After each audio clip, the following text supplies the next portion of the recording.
I'm working for my father now, Kate. He's been sick. Very sick. But you're not like him, Michael. I thought you weren't going to become a man like your father. That's what you told me. My father's no different than any other powerful man. Any man who's responsible for other people. Like a senator or a president. Do you know how naive you sound? Why? Senators and presidents don't have men killed. Oh. Who's being naive, Kay?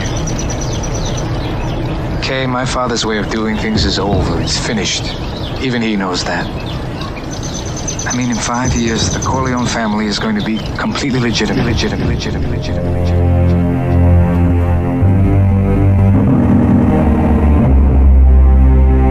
Seems legit. With James Chillemi.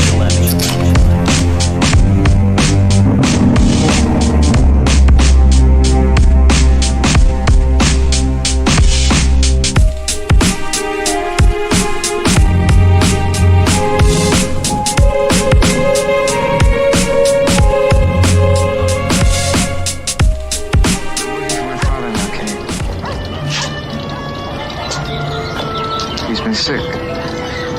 Very sick.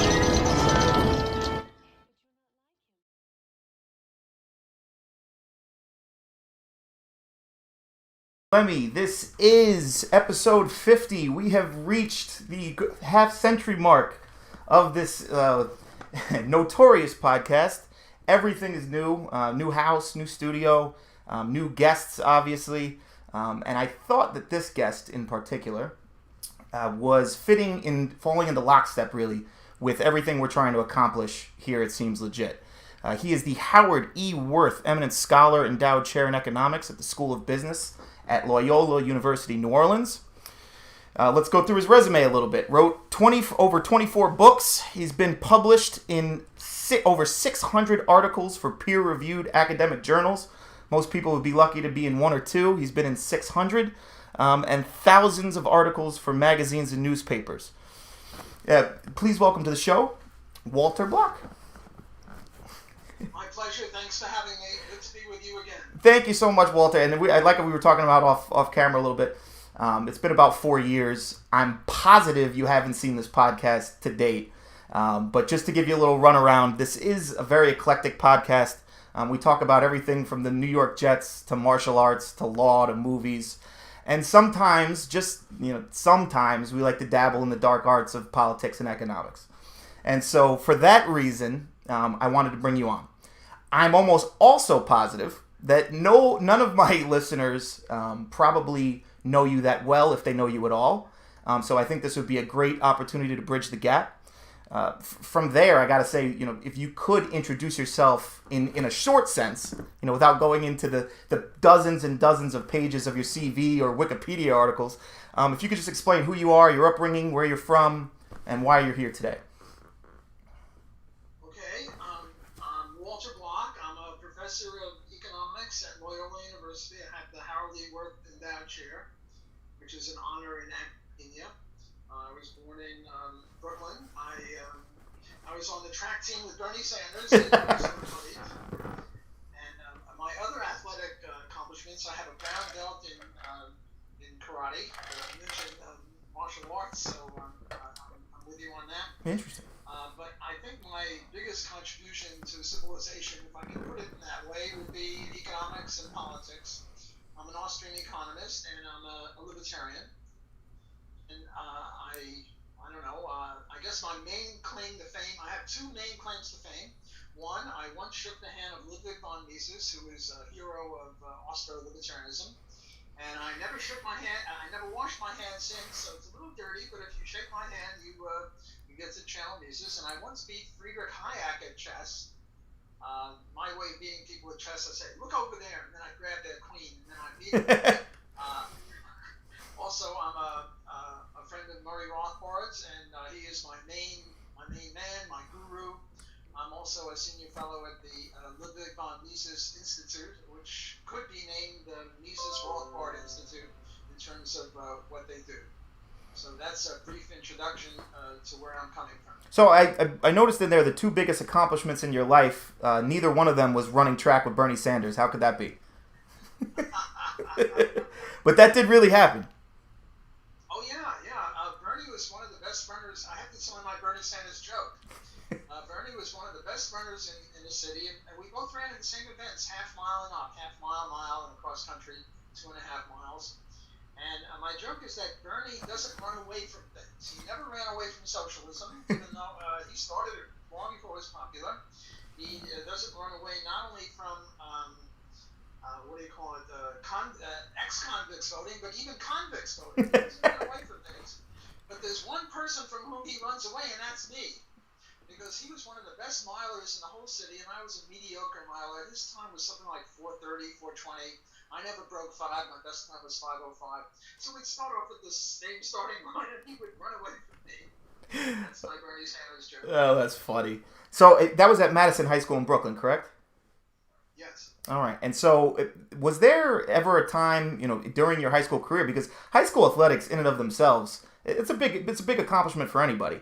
Was there ever a thought of running track in college? Did you ever think about, pursuing athletics outside of high school? Yeah, I ran on the Brooklyn College team also, but again, I was a pretty mediocre runner, so I never really amounted to too much. But it was fun, and I enjoyed it. And now I've had 2 hips and a knee replaced, so I can't run anymore. But I do competitive race walking, and I usually win in my age category. I'm 80.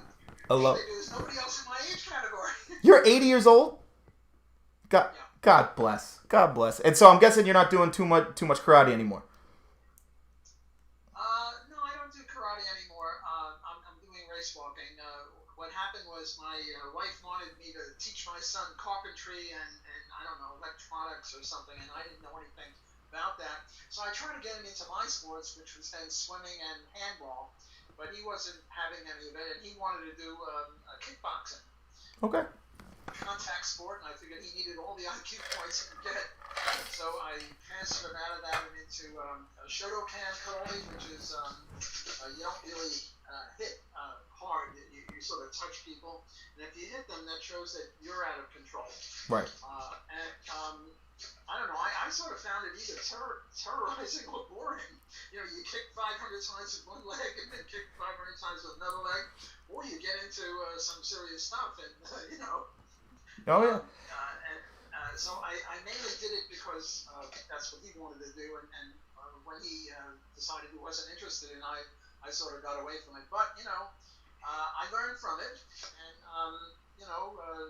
the best thing I learned from karate is if you don't want to lose a fight, don't get into a fight in the first place. Exactly. Run away. Exactly. It won't kill you to run away. So you look like a coward. Big deal. And if you have to fight, kick him in the balls or get him in the neck.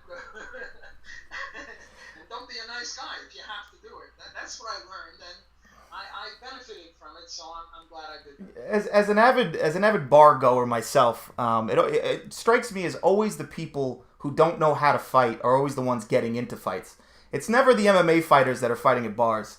And as someone who grew up, my father was a Goju-Ryu practitioner for the entirety of my life. So I grew up going to karate tournaments and practicing martial arts. But we always said that the greatest self-defense you could do was running away from a fight. And that's when you really see, I think, in my opinion anyway, you see people who have the most confidence in their skills are the people who don't want to fight because they know the damage that they can perpetrate. Absolutely. Yeah. Absolutely. And they're not humiliated because they know going well that if they had to, they could. Exactly. So I guess this is kind of a good segue.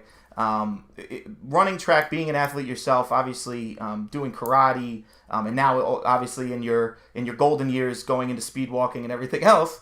What was it? Let's take it back to the beginning. What was it that led you towards the route that you ended up at today? I know you said you went to Brooklyn College. What'd you major in there? Philosophy. Okay. I guess what you're asking is how did I get into libertarianism? Because I was a pinko like Bernie. Well, not even libertarianism per se. I mean, what led you towards politics and economics and everything that we're doing today? Well, what happened was I was a pinko. I'm Jewish, and in Brooklyn everyone was a pinko, so I was a pinko. I wasn't really into it. I was more interested in sports and girls at the time, to be honest. And then Ayn Rand came launched the lecture, and I came booing his her because she favored free enterprise and capitalism, and everyone knew that's just fascism, and we'll all starve and profiteering and price gouging and all that. Right. So I booed and hissed her, and then what they did is they announced that at the end of her lecture, there was a lunch in her honor, and anyone could come, even if you disagreed. And I wanted to convert her to socialism. So I came, and it was this long table. Ayn Rand was sitting at the head of it, and Leonard P. Cobb and Alan Greenspan were near her, and the family of Brandon. And I was sort of relegated to the foot of the table, 100 feet away, because there may be 100 people there. And I turned to my neighbor and said, socialism is the way to go. Capitalism is no good. And he said, well, I don't really know that much about it, but the people who do are over there. So I went and I stuck my head between Ayn and Nathan's, and I said, this socialist wants to debate someone on socialism and capitalism. They said, who is it? I said, me. I was, maybe 20 years old. Brandon, 35. Rand, maybe 50. I'm not sure the exact ages. Brandon was very, very nice. He said, look, there's no room at this end of the table. I'll come to your end of the table. We'll talk. But you have to make two promises. One, you won't allow the conversation to lapse until we settle this. And two, you'll read two books that I'll recommend. Fair enough. I read the two books, Atlas Shrugged by Ayn Rand and Economics in One Lesson by Henry Hazlitt. I read the two books. I went to his and Ayn Rand's apartment in the city, 5, 6, 8 times. And I was converted. I was now a free market economist. I wasn't necessarily Austrian nor an anarcho-capitalist, but I was, sort of Henry Hazlitt, free market. What do you remember? For me specifically, because I kind of come from the opposite end. I was more of a far right-wing radical in college, and then kind of came around. But do you remember the time or the exact sentence, or can you kind of summarize it into one microcosm of what was it that set that off in your head, that aha moment that something needs to change here? Well, I read Atlas Shrugged in one weekend, and it was 1,100 pages. I was going to say, Jesus. And every 10 years after that, I've read it again, and I get something out of it each time. That is my favorite novel. It is a magnificent book. I urge everyone who wants to read something really important. And then Hazlitt, Economics One Lesson. It was just beautifully written and showed why rent control is not that good, and why minimum wage is a very bad thing, and why free trade is a good thing. Just sort of, Adam Smith brought up to date with more modern examples. Adam Smith wrote, why are certain nations wealthy, the wealth of nations, and it just so happens that the ones that have economic freedom are wealthy, because all economic freedom means is that nobody can coerce anyone. Everybody, all capitalist acts are consensual, and every capitalist act ends up in making both parties to the transaction better off, at least ex ante. So you bought that lovely shirt, and you paid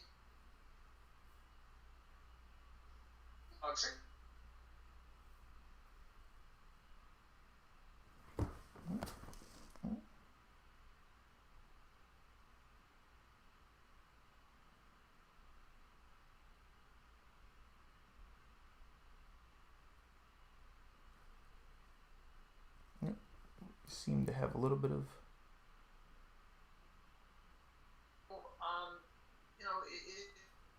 sort of that's, if you say there's an aha moment, that might be an aha moment when I realized that all the marketplace is voluntary commercial activity, and that's wonderful.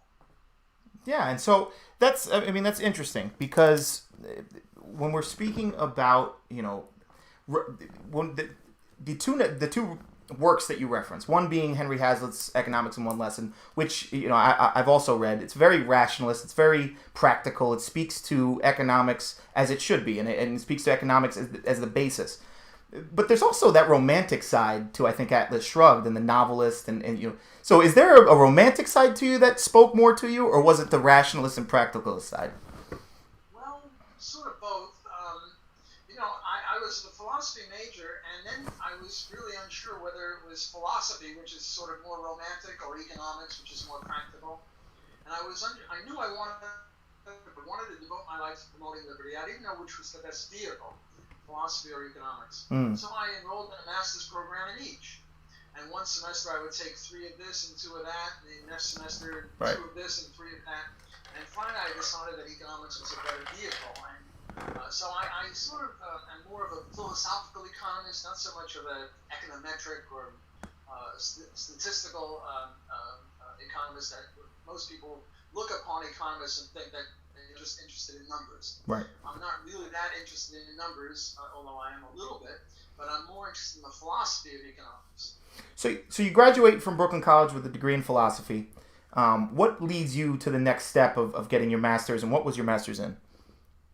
Well, I almost got 2 masters, one in economics at City College and one in philosophy at Brooklyn College. And then I decided it was economics, and then I went to Columbia and I got a PhD in economics at Columbia. And your PhD was in economics? Economics. Economics, okay. And so I guess at what point did you end up meeting Murray Rothbard, and did you guys strike up some sort of mentorship? It's interesting. What happened was the Randians were sort of a little cultish. You know, The objectivists. The objectivists. Yeah. If you ask them a question like, well, on page 42 of Atlas Shrugged, you said this, Miss Rand, where'd you get it, or could you elaborate on it? That would be a perfectly good question.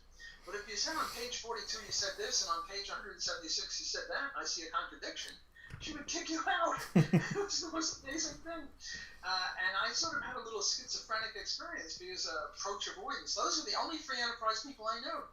So I'd go around and I'd stick with them for a month or 2, and then I'd leave because it was disgusting, and then I'd come back. Well, anyway, I was in a class with Larry Moss at Columbia, and we got to talking. He says, "You must meet Murray Rothbard. He's an anarchist." I said, "Anarchist? Anarchist is no good. Anarchist, I was a Randian, not a cultish one, but Rand is not an anarchist, and anarchism is crazy." So I told Larry I don't want to meet Murray. Genius here. And finally, he and his roommate, Jerry Wallows, ganged up on me, and they frog marched me into Murray Rothbard's house. And then my life was changed. Murray is my main man, my guru, my friend for many years. He converted me to anarchism in about 5 minutes. He sort of pulled Hazlitt on me. He said, "Look, Walter, you understand why we have to privatize the post office, because the government post office is no good, because if they do a bad job, they don't go broke, whereas if we had private post offices competing with one another, then we'd get a better post office industry." He said, "Well, why can't that apply for police, armies, courts, whatever?" And then the light bulb went over my head. With the Randian thing, it was sort of gradual. With Murray, it was just that sentence. Right. Why can't we apply it to armies, courts, and police? And those are the main contributions of government, or the main institutions of government. And if those can be privatized, well, we don't need government. And then government is coercive. Yeah. They're a protection agency that compels you to pay them, which is a little bit of a contradiction. So that was the aha moment. The light bulb lit up on top of my head, and I became an anarcho-capitalist after meeting Murray Rothbard. Yeah, so you're using a lot of terms that I'm sure a lot of my listeners are not familiar with: anarcho-capitalism, anarchism, Murray Rothbard, privatizing the post office. I mean, these are things that to many people are going to seem obviously very extreme, almost undefendable, if you will. So what I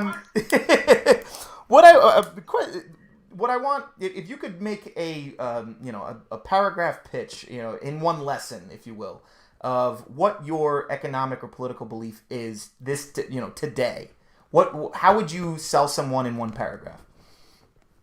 Well, Robert Nozick had this wonderful thing called capitalist acts between consenting adults. The lefties are always talking about consenting adult behavior, and they apply it to pornography and prostitution, gambling, drugs, whatever. Mm. What Robert Nozick said was, why can't we apply that to renting, buying, selling, investing, whatever? Capitalist acts between consenting adults. I thought that was a very, very nice phrase, a nice way to put it. So the people on the left favor freedom for personal liberties. The people on the right favor freedom for commercial endeavors. Libertarians favor freedom in all realms. And this is, and then the lefties say, well, you're inconsistent, and the righties say you're inconsistent. I think we're the only consistent political philosophy. And so, kind of piggybacking off that, what do you think or at least maybe not your most evolved political perspective or economic perspective, but what do you think your most controversial stance is today? Well, you mentioned defending. I wrote a book called Defending the Undefendable. It came out in '76, and then I wrote another one in 2009. I just came out with Defending 3, and in these defending books, what I do is I defend the landlord or the price gouger or people like that. And some of the more controversial ones that I've defended are blackmail and what else? Open borders on immigration, and another one where libertarians diverge from each other is abortion. I have a view called evictionism. I also have a 3-part series on privatization. My first one was we should privatize the roads, streets, and highways. The second one is we should privatize rivers, lakes, and oceans. And the third one is we should privatize space. Why privatize anything? Because, if it's not, there are only 3 ways we can own stuff. One, or there's only 3 relationships we can have with stuff. One is private ownership. The other is government ownership. The third is non-ownership. And the problem, like with the ocean, nobody owns the ocean. You have the tragedy of the commons. Right. I'm not going to leave any fish for you. And you're not going to leave any fish for me. And that's why the fish start going extinct. And the same with the elephants and the rhinos and creatures like that are not owned. And if government owns it, they won't take care of it. Look, perhaps the most, Korean South. What happened in North Korea is because of an accident or war, a border was made in a certain parallel, and one economic system was applied in North Korea and one in South Korea. And the same thing with East and West Germany. And otherwise, it was the same culture, the same people, the same history, the same IQ, the same everything. And the only thing, it's almost like a laboratory experiment in economics, which is very, very rare. Not that I'm saying this was a laboratory controlled experiment, but it's close. And yet, people are trying to get out of East Germany and into West Germany. And even if the guards are shooting them, they're trying to get out. Right. And same thing with North Korea and South Korea. Well, what's the difference? Well, North Korea and East Germany pursued socialism, and West Germany and South Korea pursued free enterprise. Not perfect free enterprise, but a lot more free than North or East Germany. So these are almost laboratory experiments where you can tell people who are not into this that markets are good. Adam Smith is right. The wealth of nations comes about from economic freedom, and any interference with it, government ownership or non-ownership, is a violation of the capitalist order. And, if we want prosperity, we have to have capitalism. And yet, Bernie Sanders will go to a college campus and millions or hundreds of thousands of people, on any campus, maybe tens of thousands of people will say how great he is. But, he's leading us down the garden path. Well, it was a very long paragraph, but I think that summarizes it pretty well. So the one question that I wanted to have for you, and because this is where it always starts for me. So I wrote my undergrad thesis on privatizing the police, military, and the court system. And nobody really cared about that because all the questions I got at the end of it were, well, what about the roads? How are we going to privatize the roads? And so I could think of nobody better to have on this podcast to shortly explain how is it that we can privatize roads and highways without having mayhem and going back to horse and carriages. Well, right now we have mayhem. Do you know how many people die on the roads? Something like 40,000. Now, to put that number in context, how many people died in 9/11? Only 3,000. Yeah. How many people died from Katrina? Only 1,900 people. Now, look, 1,900 people or 3,000 people is a tragedy. But that was a one-shot deal. But it's every year, not every year, exactly 40,000, sometimes 41, sometimes 37,000 people die on the roads. This is a charnel house. This is despicable. You talk about chaos. Well, the roads are death traps. Now, people say, well, what's the cause of the deaths? And they start giving you things like, speeding or drunken driving or texting or vehicle malfunction or, stuff like that. But those are only proximate causes. What do I mean by a proximate cause? I'm not going to take a gun and I'm going to shoot somebody, the first person outside the door. I shoot him. And now the cops come and arrest me properly. And I say, tut, I didn't do it. It was the bullet that did it. I would be just laughed out of court. Of course the bullet was the proximate cause. But I'm the ultimate cause. I'd prosecute the hell out of you. I'm a very bad person if I just shoot somebody. Right. So we have to distinguish a proximate cause or an ultimate cause. So I take, we're brought in as marketing experts, and we're trying to figure out why a restaurant went broke. And we say, well, they located on the cul-de-sac, and they didn't have a good chef, and the place was dirty, and the waitresses spitting the food, and yak. Those are the proximate cause. Right. The ultimate cause is the entrepreneur who didn't locate his restaurant in a good place, who didn't give a waitress a broom, well, not a waitress a broom, but a cleaner a broom, and tell the waitress to be a good waitress and hire a good chef. So the ultimate cause is the manager. Right. Not the chef or the cleanliness or anything like that. Well, who's the manager of this road, of these highways? The government. The government manages the roads. That's the fault. And we also have, look, you and I have T-shirts. Does anyone complain about the quality of T-shirts? No. T-shirts are, nobody mentions T-shirts. Why are T-shirts pretty good? Well, we have competition. Right.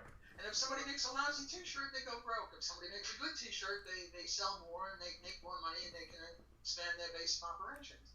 The reason we have pretty good hats, I see you have a wristwatch, you're sitting in a chair, you have a computer, you have Venetian blinds there. I have, stuff around here. I have a pen right here, and why pens are pretty good. Why are all these things pretty good? Because we have competition. Imagine if government was producing it and they did a bad job and they don't go broke, like the post office never goes broke. Right. So the reason, so what I'm trying to do is apply this insight that we have about every other good in service, namely competition improves it, and apply it to roads. Okay, so let me give you an example or two. Right now, I'm in New Orleans, and the I-10 runs through us, goes from Florida to Southern California. Mm-hmm. What's the speed limit there? The speed limit is minimum 40, maximum 70. Would it be better if each of the three lanes had its own speed limit? I don't know. Maybe it would. Maybe it wouldn't. Maybe on your road you'll keep a minimum speed and a maximum speed, but on my road I'll say, well, in the right lane you got to do 55, and in the middle lane you have to do 60. In the left lane.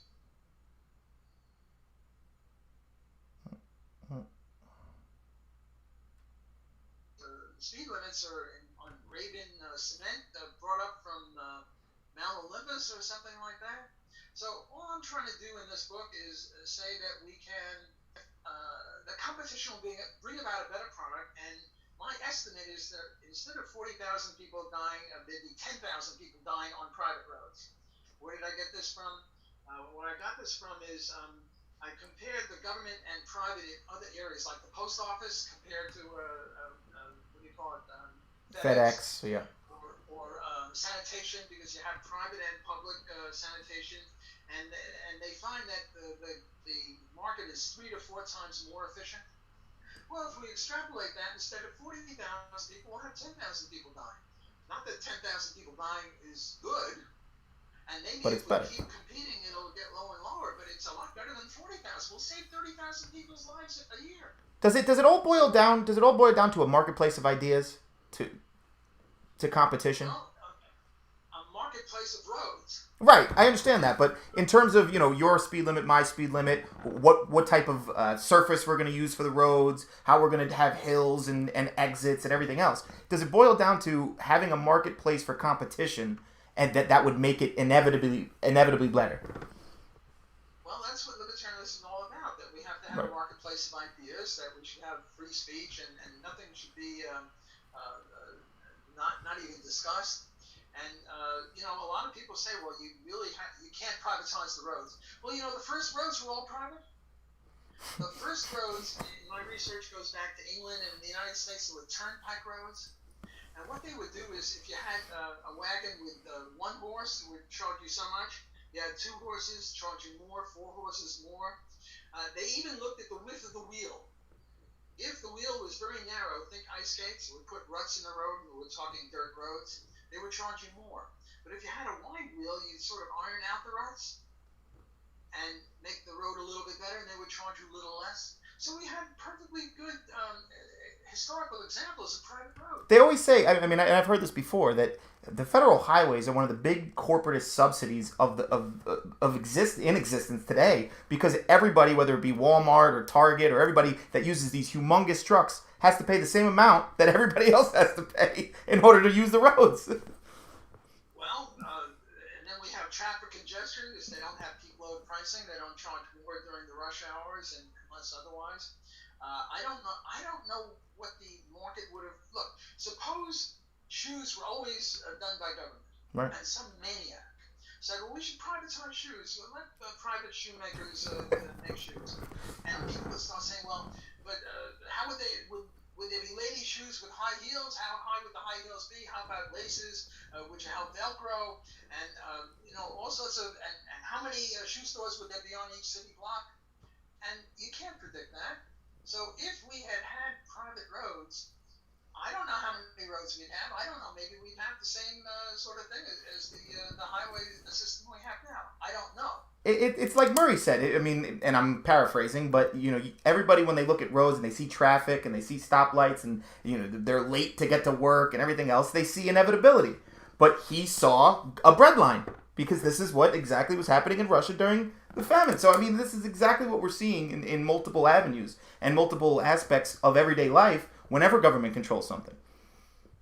Absolutely. See, what I had is one-third of the book is why we should privatize anything and why we should privatize roads.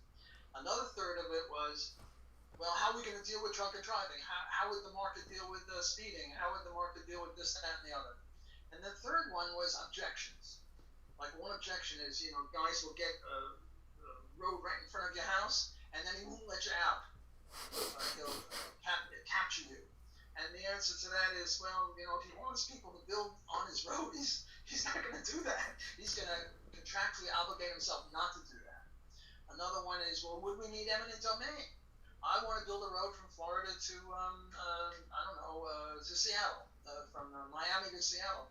Do you know how many people have property between there and there, between the southern tip of Florida and Seattle? I don't know, a couple of million. There's going to be a holdout, and then have a whole chapter on how to deal with the holdout problem. And we don't need eminent domain, because eminent domain is just government grabbing people's property. So that's what that book is. It almost can. I mean, and correct me if I'm wrong, because I would love to get your opinion on this. In terms of your entire career, it can almost be summarized as defending the undefendable. In popular culture, everything that you seem to be a champion of, and somebody who is almost the first to touch the surface on most of these topics, to defend them in such an academic way, I should say. I mean, is that fair? No, I think I'm honored to be considered in that way. Yes, I defend the undefendable because capitalism is seen as undefendable. Sometimes indefensible. I think indefensible is the right word, but I screwed up the title. So I stuck with it. I do a lot of that, and a lot of what I do is standing on the shoulders of Murray Rothbard. He'll write in his book, what was it, Man Economy State, he had one sentence about how we should legalize blackmail. And I wrote a whole book on why we should legalize blackmail and criticized everyone who thinks that blackmail is a legitimate law. Let me just give you the... I was going to say, can you expound on that a little bit? I need to hear this. Yes. Remember, you have to distinguish between blackmail and extortion. And there's a threat coupled with a demand for money or sexual services or something like that. Right. Now, extortion is, give me money or I'll shoot your kids. Very, very bad. Right. Blackmail is, give me money or I'll blab, or I'll become a gossip. And I'll tell people that you're stepping on your wife, or you take a bath with a rubber ducky, or something bad about you. It's not defamation. It's something that's actually true, right? Otherwise, it would be defamation. Right. Well, I also defend why libel and slander and defamation. But let's stick to blackmail for the moment. Sorry, the lawyer in me. The point is that with regard to blackmail, you see, let's compare me with a gossip. If I'm a gossip, it's game over for you. I tell your wife you're stepping out on her, or I tell your boss you cheated on something or other, and you're toast. Whereas if it's a blackmail, I have the decency to come to you and say, hey, let's make a deal. I'll keep quiet about your secret and give me $1,000. And if you agree, that means that you think that the secret is worth $1,000. We both gain. And yet, gossip is legal. No one says nobody should gossip. I mean, that's part of free speech. So that would be the defense of blackmail. Let me just do libel, and that'll be the last one because I'm running out of steam. Gotcha. Libel, slander, and defamation, the idea that we should ban those things is because they ruin reputations. I tell people that you take a bath with a rubber ducky, and your podcast is no good. Nobody's going to listen to your podcast, and your wife will leave you, and your boss will fire you, and you'll be in worse, a very bad condition. I've ruined your reputation. Whereas if I take your hat, well, you know, what's your hat worth? $10, $20? You know, you'd much rather me take your hat. Right. But paradoxically, you own your hat, but you don't own your reputation. So if I steal your reputation from you, I'm not stealing something you own, because what does your reputation consist of? It consists of the thoughts of other people. Well, you don't own the thoughts of other people. So we have that sort of as a paradox. Gotcha. Another paradox is that reputations can be safer without libel laws. Because right now, if I say you're a rotten kid and people believe me, they start saying, well, there's smoke, where there's smoke, there's fire. Maybe James really is a bum, as Walter is alleging. Whereas if there were no law against libel, right now in the newspapers we have help wanted ads and rent houses for sale and singles things. We'd have libel sections. This one's a bum, that one's no good, this one's a commie, this one's whatever bad thing. So the second paradox is that reputation without libel laws. So what I'm saying is that we should legalize libel. So you're saying legalize libel even if whatever you're saying is knowingly and demonstrably false? Doesn't matter. Look, James takes a bath with a rubber ducky. Now, let's stipulate that that's false. Sure. And I go babbling about it. Mm-hmm. How did I violate your rights? I ruined your reputation, but you don't own your reputation. Mm. So falsity, look, 2 + 2 is 5. Mm-hmm. That's my considered opinion. I just lied and I told the falsity. Falseness should be legalized too. Right. We shouldn't consist, they talk about misinformation. Misinformation is legal. I now say the earth is flat. So where my lawyer brain's going with this is that, so let's talk about emotional distress. If someone was to proximately or directly cause emotional distress to somebody without physically assaulting them, that still should be legal. Yes, absolutely. Look, you and I are trying to date the same girl, and she dates you. I have emotional distress. Should I be able to sue her? It's true. That's a good point. You bought that hat. I wanted to buy that hat, but you grabbed it, and that was the only hat. I now have emotional distress, so you can't have that hat. Mm. I get it. It's kind of both. I mean, obviously, it's not a violation of non-aggression principle, but my brain just went to the million harm principle as well, and it kind of doesn't pass muster on either one of them, because you're making a lot of sense as someone who every day has to go through these same torts and has to prosecute these same civil actions. Sometimes I lose it as well. It makes a lot of sense. Well, thanks, and as I say, I'm sort of running out of steam. Yep. But it's really been great, and let's not make it 4 years again. Let's do it in sooner than 4 years. I like that, and I can't thank you so much. I hope the hurricane didn't get to you too soon, or didn't do too much to the university. So it's good to see you in good spirits, and I can't thank you enough for coming on. It's a pleasure always. Take care. Be of good health. You as well. Thanks so much, Walter.